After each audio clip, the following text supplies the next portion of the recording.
बंधु माने आजिरो एही कार्यक्रम को आपण मानकु स्वागत। आजिरो एही कार्यक्रमटी धनु राशि व्यक्ति विशेष मानक पई बहुत गुरुत्वपूर्ण अटे, बहुत ही खास अटे। कारण धनु राशि व्यक्ति विशेष मानकर जीवन रे एही होली परे परे एक बहुत बड़ परिवर्तन हेबा पई जाउछि। आपणकर अनेक स्वप्न अनेक इच्छा पूर्ण हेबा पई जाउछि। आपणक जीवन रे एक नूतन अध्याय सृष्टि हेबा पई जाउछि। कारण देवता मानकर गुरु देवगुरु बृहस्पति बकरीरो मार्गी हेबा पई जाउछंती।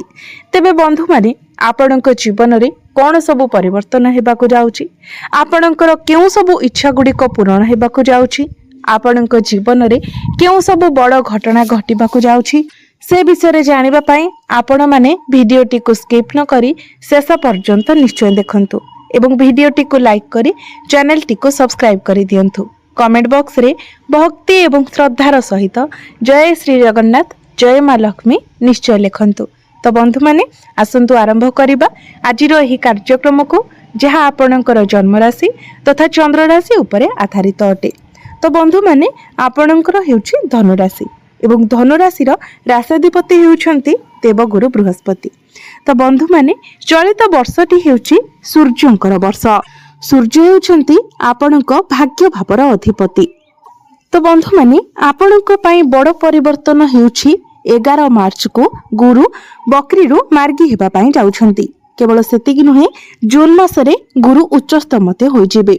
गुरु निजर उच्च राशि रे प्रवेश करिबे, कर्कट राशि को प्रवेश करिबे एवं आपणकर अष्टम भावरे गुरु उच्चस्थ हेबे। तो वर्तमान गुरु आपणकर सप्तम भावरे बकरी अवस्था रे गोचर करुछंती। गुरु जेमिति ही मार्गी होई जिबे तो गुरुंकर दृष्टि आपणकर प्रथम भाव ऊपर को रहिबो। अर्थात अनेक दिन धरी आपणक मध्यरे जो शंका रहुथिला, जो द्वंद्व रहुथिला, से सब दूर होई जिवो। मु कोन करूछि, मु कोन करिबा उचित, एमिति आपण कन्फ्यूज होई जाउथिले। आपणकर मन विचलित रहुथिला, आपण बहुत अधिक चिंताग्रस्त रहुथिले, आपणक मध्यरे उत्तेजना रहुथिला। किंतु जेमिति ही गुरुंकर मार्गी दृष्टि आपणकर प्रथम भाव उपरे रहिबो तो से सबुरु आपण मुकुଳି आसीबे। जो माने चाकरी क्षेत्र रे थिले से माने निजर कार्य क्षेत्र रे बहुत चिंतित रहुथिले। सेमानकर परिश्रम अनुसार सेमानको फल प्राप्ति होई पारु नथिला। अनेक चेष्टा सत्वे सेमानकर प्रमोशन होई पारु नथिला। किंतु 11 मार्च परे यह निश्चित भाबरे आपणकर क्यारियर रे एक बहुत भल परिवर्तन आनिबो। बंधु माने गुरु हेउछंती एपरि एक ग्रह जे हमको सठिक पथ प्रदर्शन कराई थांती। बंधु माने शनि हमको धैर्य सिखाई थांती, राहु हमको सत्यर सामना कराई थांती, सूर्य हमको समाज रे मान सम्मान प्रदान करि थांती। किंतु गुरु हमको सठिक रास्ता देखाई थांती। गुरु हेउछंती आशीर्वादर ग्रह जे कि हमको आशीर्वाद प्रदान करि थांती। तो 11 मार्च परे आपण सठिक निष्पत्ति नेबा पई समर्थ होई पारिबे। केउटी ठीक केउटी भूल आपण ताहा बुझी पारिबे।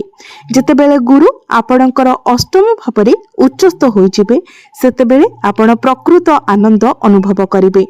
अष्टम भावरे बृहस्पतिंकर उच्च हेबार अर्थ हेउछि गुरु आपणकर द्वादश भाव, द्वितीय भाव एवं चतुर्थ भाव को मध्य देखिबे एवं एठारे निजर प्रभाव पकाइबे। यार अर्थ हेउछि प्रथमतः वैदेशिक कार्यकलाप आपणक पई बहुत भल रहिबो। जदि आपण विदेश रे रहुचंती किंबा विदेश जीवाकु चाहुतिले तो आपणको विदेश यात्रार सुख प्राप्ति हेबो।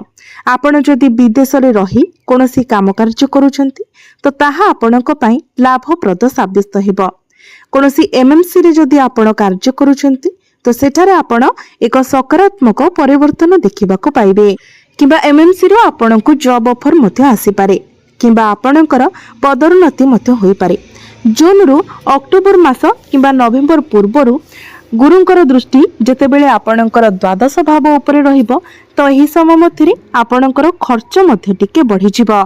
तेबे गुरु जदि आपणकर कुंडली रे भल स्थिति रे थांती, अर्थात आपणकर जन्म कुंडली रे जदि भल स्थिति रे थांती तो एही टंका आपणकर लाभ पाई खर्च हिबो। किंतु गुरुंकर स्थिति जदि खराब थाए तो आपणकर अजथा खर्च हिबो, बद खर्च हिबो। किंतु द्वितीय भावटी मध्य धनर भाव होइथाय, आयर भाव होइथाय। तो द्वितीय भाव को मध्य जेहेतु गुरुंकर दृष्टि रहुची तो आपणकर टंका इनकम मध्य हेबो, अर्थात आपणकर इनकम मध्य बढ़िबो। बंधु माने गुरुंकर दृष्टि शनि उपरे मध्य रहिबो, कारण वर्तमान शनि आपणकर चतुर्थ भाव रे गोचर करूछंती एवं गुरुंकर दृष्टि चतुर्थ भाव उपरे पड़िबो, अर्थात शनि उपरे मध्य पड़िबो। चतुर्थ भावटी होइथाय आमर समस्त प्रकारर भौतिक सुखर भाव, मांकर भाव। तो एठारे गुरु शनि को देखिबे। तेबे बंधु माने शनि हेउछंती विलंबर कारक ग्रह। तो शनि जो स्थान रे गोचर करिथांती सेही स्थान सह जड़ित कार्य गुड़िकरे विलंब मध्य देखा देइथाय। तो शनि जेहेतु आपणकर चतुर्थ भाव रे गोचर करूछंती तेणु आपण अनेक दिन धरी कोनोसी कार्य रे चेष्टा करूछंती किंतु सेही कार्य रे आपण सफल होई पारु नाहंती। धरिनियंतु जेमिति आपण गोटे घर किनिबाकू चाहुचंती किंतु घरटी किनिबाकू आपण समर्थ होई पारु नाहंती। किछि जानबाहन किनिबाकू चाहुचंती किंतु से सब को किनिबाकू आपण समर्थ होई पारु नाहंती। कोनोसी ना कोनोसी बाधा विघ्न सृष्टि हेउछि किंतु जेमिति ही गुरुंकर दृष्टि शनि को ऊपर पड़िबो तो आपण ए सबुरे एक बहुत बड़ परिवर्तन देखिबाकू पाइबे। जून मासर आरंभ करी नवेम्बर मास मध्य निश्चित भाव में आपणकर ए सबु इच्छा पूर्ण हेबो।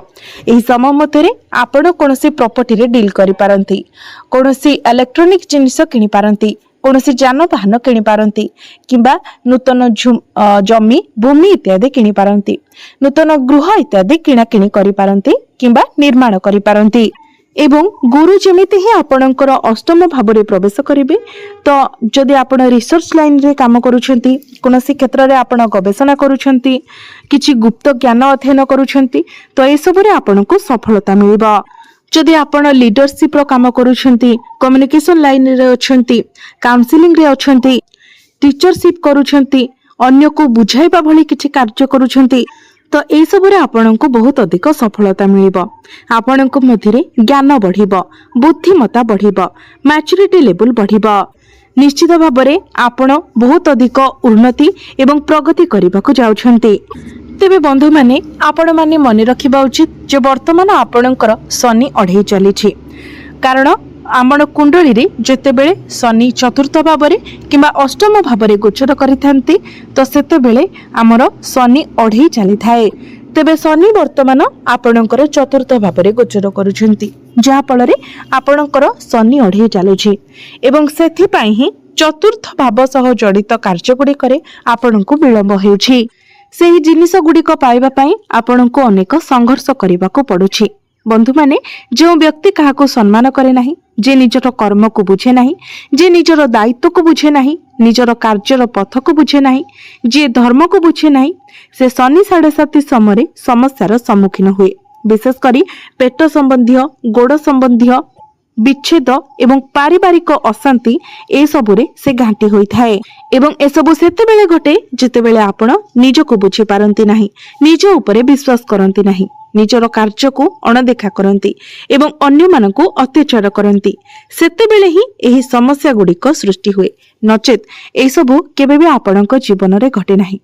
एबे भी अनेक लोक भाबुथिबे जे आमे तो एते धार्मिक, आमे ईश्वर को अनेक पूजा पाठ करू, आमे एते भल कार्य करिछु किंतु आम सहित काहेकि खराब घटना घटुछि। तो जदि शनि आपणकर कुंडली रे अशुभ स्थिति रे अछंती, नीचस्थ अछंती तो एहार अर्थ हेउछि आपण पूर्व जन्म रे किछि ना किछि खराब कार्य करिसंती जहा एई जन्म रे आपणको भोग करिबाको पडुछि। तो बंधु माने ताकु तो आमे बदलाई परिबा नाही किंतु एही जन्म रे आमे निजर कार्य को निश्चित भाव रे बदलाई परिबा। तो आपण जेते पारुछंती भल कार्य करंतु, उचित पर्थरे जांतु।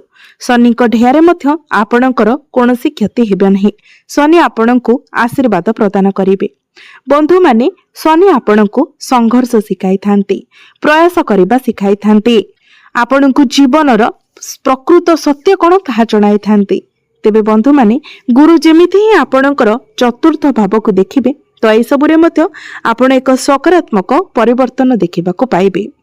आपण कोन पदक्षेप नेबा उचित, केउ डिसिजन आपणक पई ठीक हेबो ताहा आपण बुझी पारिबे। आपणक जीवन को आपण एक सठिक मोड़ देई पारिबे। तो बंधु माने निहाती भाबरे गुरुंकर एही राशि परिवर्तन आपणक जीवन रे एक नूतन अध्याय आरंभ करिवो। शनि अढ़ई मध्य मध्य गुरु आपणको अनेक शुभ फल प्रदान करिवे। शनिकर दुष्प्रभाव मध्य एथिपाई कम होई जिवो। तो बंधु माने एबे आसंतु जानिबा किछि प्रतिकार विषय जो प्रतिकार गुड़िक करबा द्वारा आपणको अधिक मात्रा रे शुभ फल प्राप्ति हेबो एवं जहाँ सब अशुभत्व रहुछि से गुड़िक मध्य खंडन होई जिवो। तो सेथिपाई आपण प्रत्येक दिन शनिकर बीज मंत्र 108 थर जप करंतु। प्रत्येक दिन हनुमान चालीसार पाठ करंतु। प्रत्येक दिन आपण गुरुंकर बीज मंत्र 108 थर जप करंतु। कारण गुरु हेउछंती आपणक राशिर अधिपति एवं प्रत्येक दिन आपण उदित सूर्य को तंबा पात्र रे जलार्घ्य अर्पण करंतु। निश्चित भाव में आपणको अधिक मात्रा रे शुभ फल प्राप्ति हेबो एवं आपणकर भाग्य रे मध्य उन्नति आसीबो।